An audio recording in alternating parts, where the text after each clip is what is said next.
یروشلم کی فتح کے موقع پر سلطان صلاح الدین ایوبی نے ہر اس اندازے کو غلط ثابت کیا جو شاید ماضی میں اس شہر میں ہونے والے واقعات کی بنیاد پر قائم کیے گئے تھے، اور یہی وجہ ہے کہ اس یورپ میں جہاں انہیں اپنے زمانے میں خون کا پیاسا اور شیطان کی اولاد کہا گیا تھا، 20ویں اور 21ویں صدی میں ہیرو کا درجہ بھی دیا گیا۔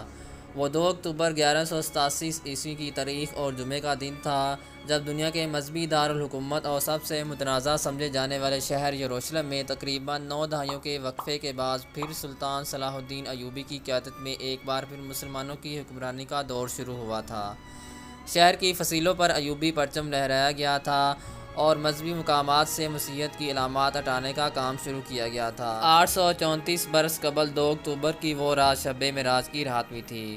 یروشلم جنگ کے نتیجے میں نہیں بلکہ ایک محاصرے کے بعد شہر کے مسیحی منتظمین اور صلاح الدین ایوبی کے درمیان معاہدے کے نتیجے میں مسلمانوں کے حوالے کیا گیا تھا۔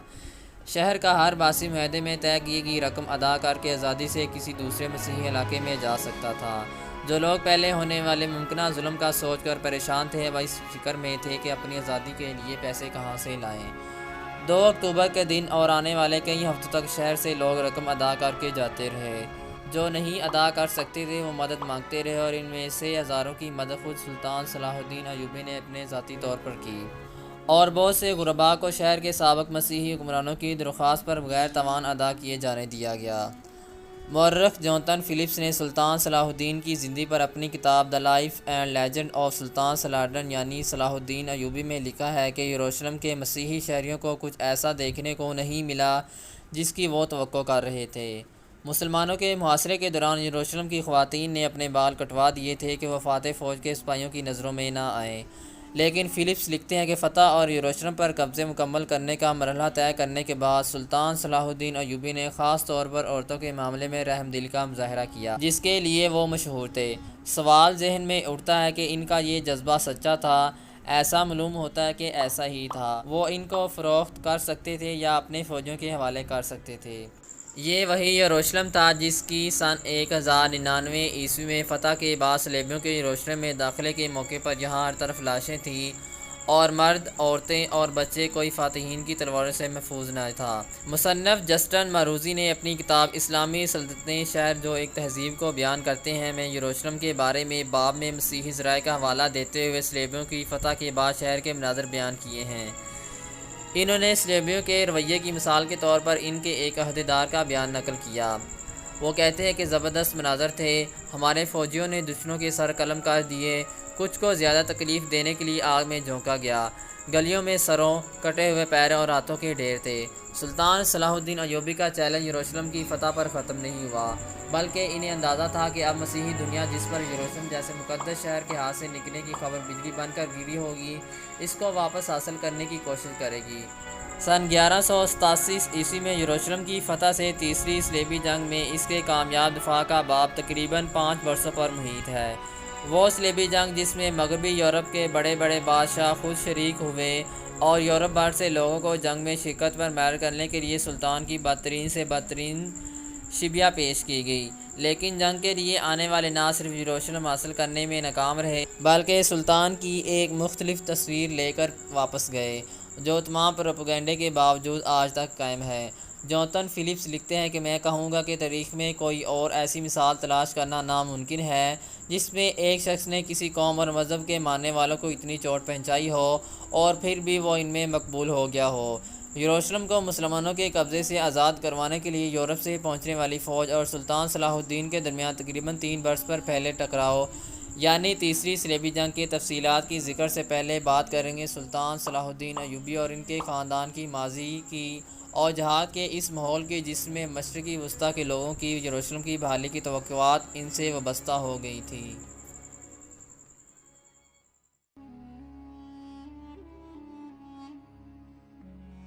اس کہانی کی بنیاد سن 1132 میں سلطان صلاح الدین ایوبی کی پیدائش سے بہت پہلے رکھی گئی تھی، جب ان کے والد نجم الدین ایوب عراق کے شہر تکریت کے گورنر تھے۔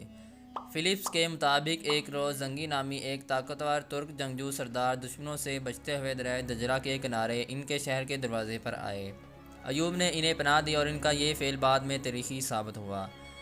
کئی برس بعد سن 1137 میں نجم الدین ایوب کے بھائی شیر کو نے ایک عورت کی توہین کرنے پر ایک مقامی فوجی کمانڈر کو ہلاک کر دیا، اور اس کی پاداش میں نہ صرف ایوب سے عہدہ چھن گیا بلکہ پورے خاندان کو علاقہ بھی چھوڑنا پڑا۔ اس وقت ترک سردار زنگی نے پرانے احسان کے بدلے اس کرد خاندان کو موصل میں بسایا۔ فلپس لکھتے ہیں کہ ان دنوں میں نجم الدین ایوب اور ان کے خاندان کے تقریر چھوڑنے سے کچھ ہی عرصہ پہلے صلاح الدین کی پیدائش ہوئی تھی۔ سردار زنگی کے علاقے کے مسلمان حکمرانوں سے تو جھگڑے تھے ہی، لیکن ان کے عزائم نے انہیں فرنگیوں کے سامنے بھی لا کھڑا کیا۔ یہ وہ مسیحی تھے جنہوں نے سن 1099 میں پہلی صلیبی جنگ کے بعد یورپ سے آ کر اس علاقے میں آزاد ریاستیں قائم کی تھیں۔ ان مسیحیوں کے ساتھ لڑائی کی وجہ سے جہاد کا پہلو اہم ہو گیا۔ فلپس لکھتے ہیں کہ سن 1105 میں دمشق میں ایک عالم اسلامی نے جہاد کی تبلیغ کی تھی، اور مسلمان اشرافیہ کو اسلام کے اس پہلو کو نظر انداز کرنے پر تنقید کا نشانہ بنایا گیا تھا۔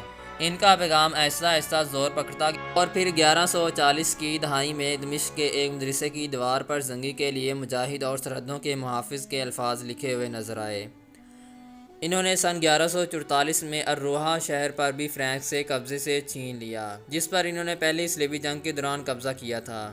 اس کامیابی پر انہیں بغداد میں خلیفہ کی طرف سے سند بھی ملی۔ سن 1146 میں سردار زنگی کے اچانک انتقال کے بعد ان کی جگہ ان کے چھوٹے بیٹے نور الدین زنگی نے لے لی، جو آئندہ 30 برسوں تک بہت بڑی صلیبی مخالف قوت بن کر ابھرے۔ صلاح الدین کی زندگی پر ان کا بہت اثر تھا۔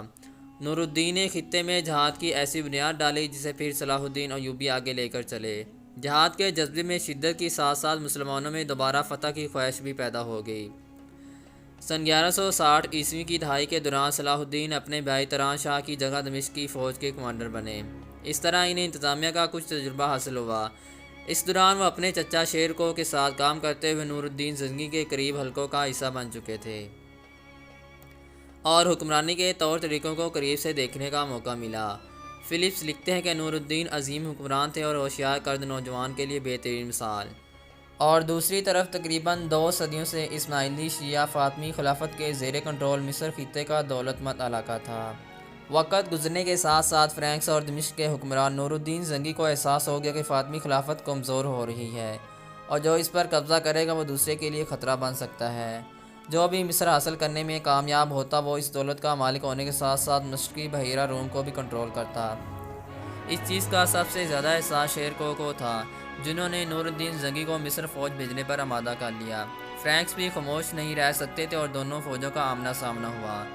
فلپس لکھتے ہیں کہ یہ پہلا موقع ہے جب صلاح الدین ایوبی کسی میدان جنگ میں قائدانہ کردار میں سامنے آتے ہیں۔ شیر کو نے انہیں مرکزی دستوں کا کمانڈر بنایا، جسے فرنگیوں کے زوردار گھڑ سوار دستوں کا سامنا کرنا تھا۔ انہیں حکم تھا کہ حملہ ہوتے ہی وہ درمیان سے جگہ چھوڑ دیں گے، اور جب مسیحی گھڑ سواروں کی تنظیم خراب ہو گئی تو شیر کو اپنے گھڑ سواروں کے ساتھ دوسری جانب سے ہم کر دیں گے۔ منصوبہ کامیاب رہا اور مسیحیوں کے کمانڈر قیدی بنا لیے گئے۔ مصر میں صلاح الدین کا دور ان کے آنے والی کامیابیوں کے لیے بہت اہم ثابت ہوا۔ بحیثیت وزیر ان کے دور کی پہچان ان کی سخاوت، خوش قسمتی، قوت ارادی اور دیگر بڑے حکمرانوں کی طرح ایک بڑا منصوبہ تھا۔ اسی طرح ایوبی خاندان ترقی کرتا رہا اور سن 1137 اور 38 میں زنگی سے پناہ حاصل کرنے والے 1157 میں نور الدین زنگی کے سب سے قابل اعتبار ساتھیوں میں شامل تھے۔ مصر میں وزارت عظمیٰ کی لڑائی نے نور الدین زنگی کو مصر کی سیاست میں مداخلت کا موقع دے دیا۔ وزارت عظمیٰ کی لڑائی میں بڑی تعداد میں اہم لوگ متحارب دھڑوں کے ہاتھوں ہلاک ہوئے، اور یہ فاطمی سلطنت کے لیے آگے چل کر بہت نقصان دہ ثابت ہوا۔ انہوں نے لکھا ہے کہ یہ وہ زمانہ تھا جب ہم صلاح الدین کے بارے میں کچھ نہیں جانتے کہ ان کی مصروفیات کیا تھیں۔ عام خیال یہ ہے کہ ان کا زیادہ وقت دمشق میں پولو کھیلتے اور شکار کرتے ہوئے گزرا ہوگا، اور یقیناً انہوں نے کچھ فوجی مہمات میں بھی اپنے چچا شیرکو کے ساتھ حصہ لیا ہوگا۔ انہوں نے دمشق میں شدت اختیار کرتا جہادی ماحول بھی دیکھا ہوگا۔ تاریخ بتاتی ہے کہ 2 سال میں 2 بار شیرکو کی قیادت میں فوج نے مصر کو مسیحی فوج کے حملے سے بچایا۔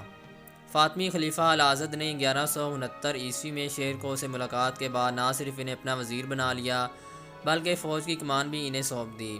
غیر ملکی اور غیر شیعہ اس سے پہلے بھی اس عہدے پر فائز رہ چکے تھے، لیکن ایک فاتح فوج کے سپہ سالار کو یہ عہدہ دیا جانا نئی بات تھی۔ نور الدین کے لیے یہ ایک نئی صورتحال تھی۔ وہ مصر کو مسیحیوں کے ہاتھوں میں جاتا تو نہیں دیکھ سکتے تھے، لیکن اب ان کو شیرکو کے ساتھ تعلق پر سوالیہ نشان لگ گیا۔ نور الدین نے شیرکو اور صلاح الدین کی شام میں جگیریں ختم کر دی، لیکن شیرکو اس کے بعد زیادہ دیر زندہ نہ رہے اور بیماریوں کا شکار ہو کر اسی سال 1169 میں انتقال کر گئے۔